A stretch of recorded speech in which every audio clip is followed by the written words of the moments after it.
Alors le statut juridique, c'est effectivement une question extrêmement pertinente et même parfois angoissante pour un entrepreneur. Je vais créer une entreprise, quel va être le statut juridique? Parfois même, on se pose cette question-là avant même de savoir quel client on va faire intervenir dans notre structure. Et finalement, la question du statut juridique est presque la plus simple à traiter, parce qu'elle répond à une série de questions et à un raisonnement qui est clair et qui est défini, qui va permettre à tout entrepreneur de prendre un choix, de choisir de manière claire et définitive un statut en vertu de questions et de réponses qui le concernent personnellement. Alors les questions qu'on se pose au moment d'identifier le statut juridique sont souvent nombreuses. À la maison d'entrepreneur, on a l'habitude de partir des questions qu'il ne faut pas se poser. Il y a des questions qui sont uniformes. Pour un exemple, en France, on s'intéresse beaucoup à la fiscalité. La fiscalité professionnelle, c'est l'élément le moins différenciant entre les différents statuts juridiques. Autre sujet, la protection du patrimoine, c'est l'élément également le moins différenciant dans le choix du statut juridique.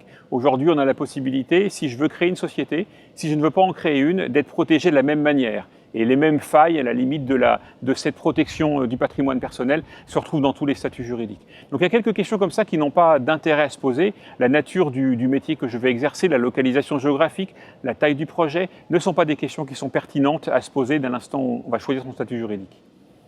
Et les questions pertinentes qui vont être à se poser vont être essentiellement au nombre de deux, qui sont des questions pour le coup essentielles et sur lesquelles il est important de réfléchir avec prudence. C'est la visibilité que l'on veut avoir, que l'on veut donner à son entreprise, ça c'est un sujet fort aujourd'hui en France, ainsi que le statut social du dirigeant.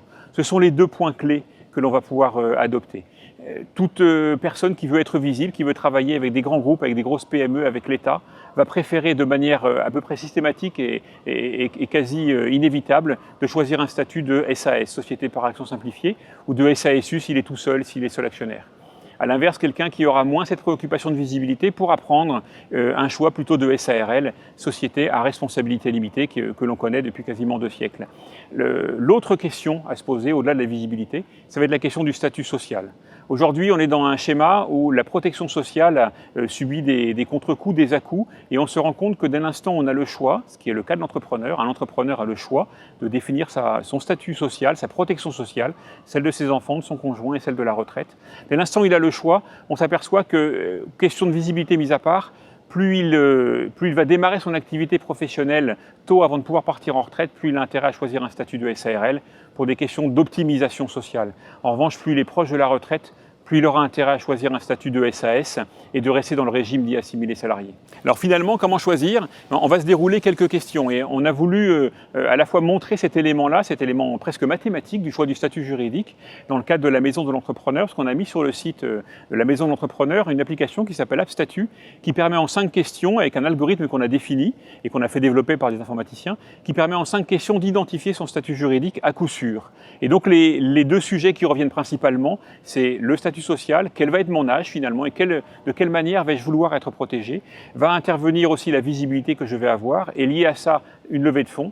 Tout entrepreneur qui va vouloir faire intervenir une levée de fonds à un horizon relativement proche va de toute façon choisir une SAS et jamais une SARL par exemple, et bien évidemment jamais auto-entrepreneur.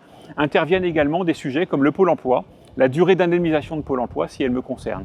Et avec ces quelques 4 à 5 questions, on peut définir clairement son statut juridique. Donc, je vous invite à aller voir sur cet applicatif qui est entièrement gratuit, on peut même le tester X fois, vous allez pouvoir identifier le statut juridique qui vous correspond.